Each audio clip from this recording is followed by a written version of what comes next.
বহু প্ৰত্যাশিত আচলতে দিন এটা আমি সকলোৱে আজি ৮৫ দিন ধৰি আমি ৰৈ আছো সেইটো দিনৰ কাৰণে আৰু আমি ইতিমধ্যে যিকেইজন অভিযুক্ত তেওঁলোকৰ ওপৰত এফআইআৰ দাখিল কৰিছিলোঁ আমাৰ পৰিয়ালৰ ফালৰ পৰা গতিকে যেনেকৈ আমি আশা কৰিছিলোঁ সেইমতে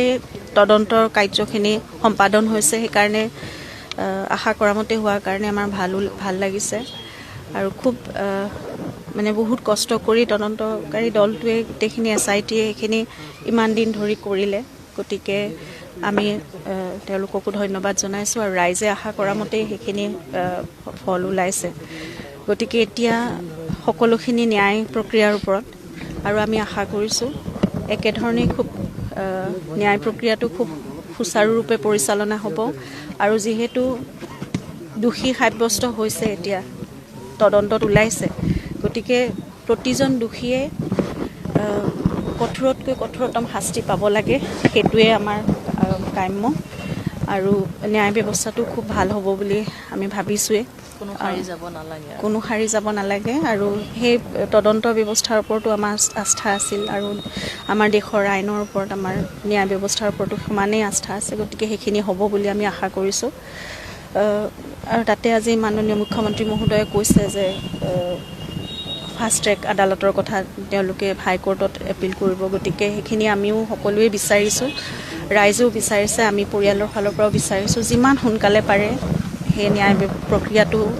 আৰম্ভ হওক আৰু ভালকৈ পৰিচালিত হওক আৰু এটা মীমাংসা যাতে আমি সোনকালে পাব পাৰোঁ আৰু পুনৰবাৰ কৈছোঁ দোষীয়ে কঠোৰতকৈ কঠোৰতম শাস্তি পাব লাগিব আমাৰ গোটেই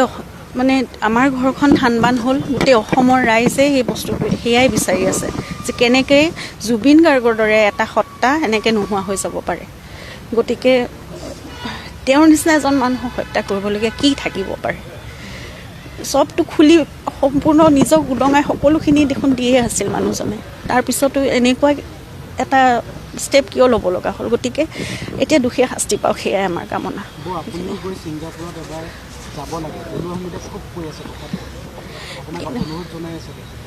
কিন্তু আমাৰ দেশৰ যিটো তদন্ত প্ৰক্ৰিয়া আৰু যিটো আইন প্ৰক্ৰিয়া সেইটোৰ ওপৰত আমাৰ সম্পূৰ্ণ আস্থা আছে আৰু ইতিমধ্যে ছিংগাপুৰৰ পৰাও সেই তদন্ত প্ৰক্ৰিয়া এটা চলাইছিলে তেওঁলোকে গতিকে এতিয়া মই ভাবোঁ আমাৰ দেশত আৰু আমাৰ অসম পুলিচে যিখিনি কৰিব জুবিনৰ প্ৰতি আমাৰ যি মানে আৱেগ আছে সেয়া প্ৰতিজন অসমীয়াৰ আছে আমি দিয়া এফআইআৰ ওপৰত বেছ কৰিও তেওঁলোকে সেই বস্তুখিনি কৰিছে গতিকে বেলেগকৈ যোৱাৰ একো মই ভাবোঁ এতিয়ালৈকে ভবা নাই আৰু ইমানখিনি কথা আমি বাৰু বহুত আইনী কথাবোৰ নাজানো কিন্তু আমি বিশ্বাস কৰোঁ অসম পুলিচে যিটো কৰিব তেওঁলোকৰো সমানে জুবিনৰ প্ৰতি মানে দায়িত্বও আছে তেওঁলোকৰ সেইখিনি আৱেগো আছে গতিকে যিখিনি অসম পুলিচে দায়িত্ব লৈ কৰিব সেইখিনি মই নাভাবোঁ আকৌ আমি বেলেগকৈ কিবা এটা কৰিব লাগিব বুলি গতিকে এতিয়া আমি সম্পূৰ্ণ আইনৰ এই প্ৰক্ৰিয়াটোৰ ওপৰত আমি আস্থা ৰাখি আমি আগবাঢ়িছোঁ